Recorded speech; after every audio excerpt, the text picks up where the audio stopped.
Alors au moment où nous marchons vers le 50e anniversaire de la francophonie, demandons-nous ici à Erevan, en toute conscience et en toute responsabilité, de quel côté de l'histoire nous voulons être.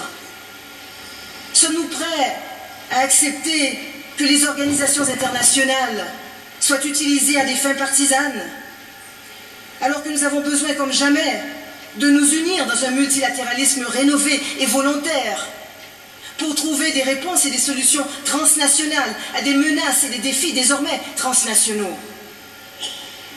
Sommes-nous prêts à accepter que la démocratie, les droits et les libertés soient réduits à de simples mots, que l'on vide de leur sens au nom de la réelle politique, de petits arrangements entre États ou d'intérêts particuliers, alors que cette aspiration légitime à plus de liberté, plus de justice, plus de dignité, plus d'égalité est une aspiration universelle?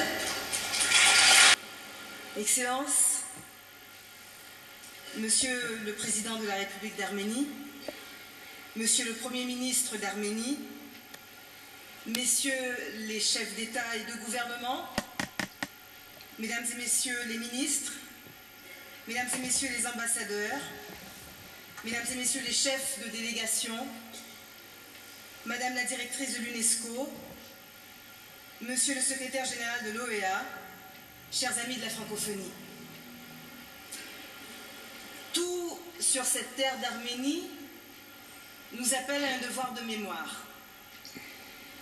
Tout ici est à jamais empreint du souvenir des centaines de milliers de victimes de ce monstrueux projet d'extermination planifié, méthodique et persévérant dans l'horreur que fut le génocide arménien. C'est à ces hommes, à ces femmes, ces enfants que je pense en cet instant, mais aussi à tous les rescapés qui n'ont jamais accepté que leur pays soit condamné à n'appartenir qu'au passé.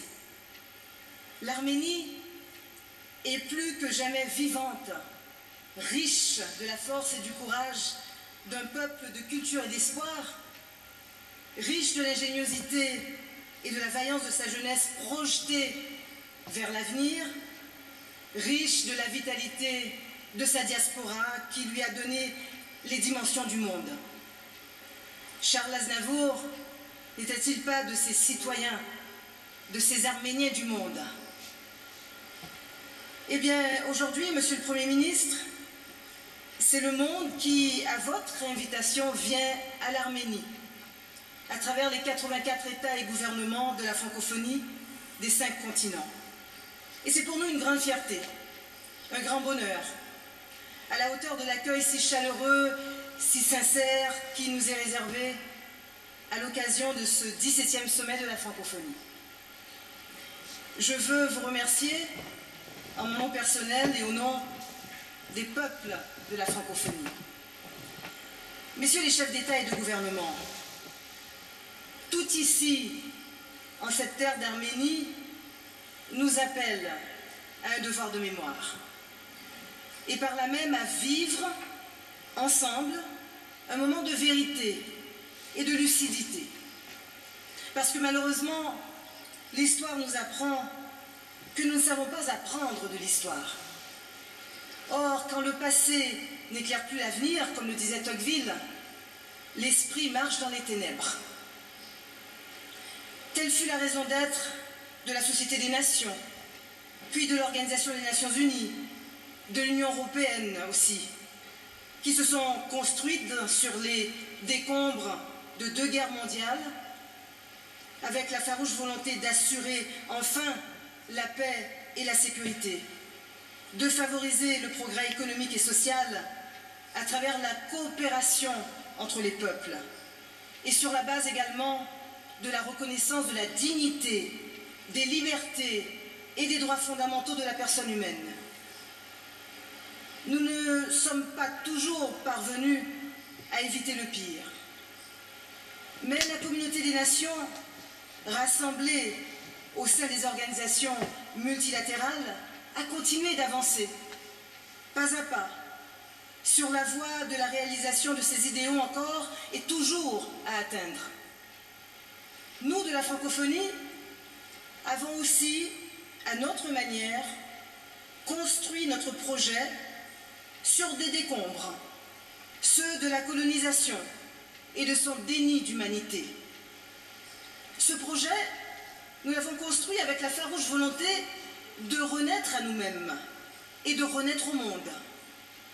Et nous avons su faire de la langue française, langue de domination, une langue d'émancipation et de coopération, langue partenaire de toutes nos autres langues, revitalisée par toutes nos autres langues, mais surtout au service d'un humanisme intégral et universel, dans lequel trouverait à s'épanouir autour de valeurs partagées la diversité de nos traits de civilisation, de nos cultures, dans toute leur richesse et leur complémentarité, et dans leur égale dignité. Nous aussi, nous avons avancé, étape après étape, pour toujours mieux concrétiser et faire prospérer cet idéal, pour toujours mieux nous adapter aux bouleversements géopolitiques et aujourd'hui aux défis de la société mondialisée. Et nous sommes chaque jour debout et à pied d'œuvre, tout sauf fatigués. Nous avons chassé le mot fatigue de notre vocabulaire, moi la première. Permettez que je cite ici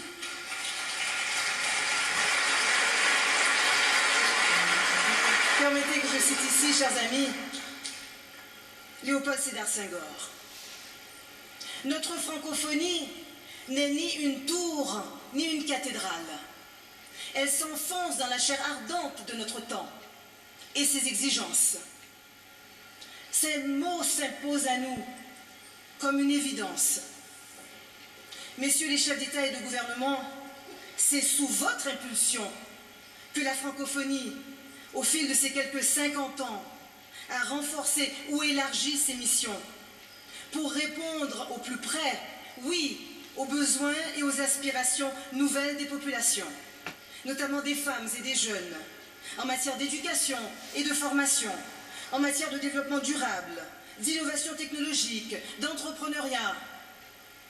C'est sous votre impulsion que la francophonie s'est affirmée comme une francophonie politique et diplomatique, toujours plus sollicitée par ses pays membres, mais aussi toujours plus entendue et attendue par ses partenaires internationaux. C'est sous votre impulsion aussi que nous nous sommes dotés de textes normatifs et de références exigeants sur la pratique de la démocratie, des droits et des libertés dans l'espace francophone, ainsi que sur la prévention des conflits et la sécurité humaine, tout en les revisitant à la lumière des menaces nouvelles. C'est en cela que le bilan de mon mandat, que je vous présenterai, est aussi votre bilan. La somme de tout ce que nous avons porté et construit ensemble durant ces 4 années, dans le droit fil de ce que mes illustres prédécesseurs avaient engagé aussi, et ce, grâce à la mobilisation constante et à l'expertise de tous les acteurs et de tous les réseaux de la francophonie. Là est notre force. Mais nous ne nous sommes pas seulement contentés de nous adapter aux défis du monde. Nous avons su aussi être à l'avant-garde quand il le fallait, démontrant que les principes et les valeurs au fondement de notre projet et de notre idéal valent pour tous les temps, tous les peuples et toutes les nations. Mais sommes-nous prêts aujourd'hui à le réaffirmer? Sommes-nous prêts à recéler et endosser comme jamais le pacte qui nous a fédérés aux origines et qui nous a permis de devenir ce que nous sommes et d'accomplir ce que nous avons accompli? Car une fois encore, les signes précurseurs d'un monde en rupture d'équilibre, de sécurité et de paix sont là. Nous voyons métastaser le désenchantement à l'égard du fait démocratique. Et qu'on se le dise, aucune région du monde n'est épargnée. Nous voyons essaimer des crises liées ou non au non-respect des principes constitutifs de la démocratie et de la gouvernance. Nous voyons partout gronder la montée des extrémismes, des nationalismes étroits. Nous voyons, tant à l'intérieur des nations qu'entre les nations, se durcir de graves inégalités en matière de droits politiques, économiques, sociaux et culturels. Nous voyons s'intensifier et se généraliser les maux liés notamment au terrorisme et à la radicalisation violente, avec les exactions et les graves violations des droits et des libertés, mais aussi de la paix et de la sécurité humaine qui en résulte. Nous voyons partout s'exacerber la tentation du protectionnisme et de l'isolationnisme, jusqu'à dresser des murs aussi honteux que dérisoires pour repousser ces millions d'hommes, de femmes, d'enfants, prêts à payer de leur vie la quête légitime d'un avenir meilleur, d'un avenir tout simplement.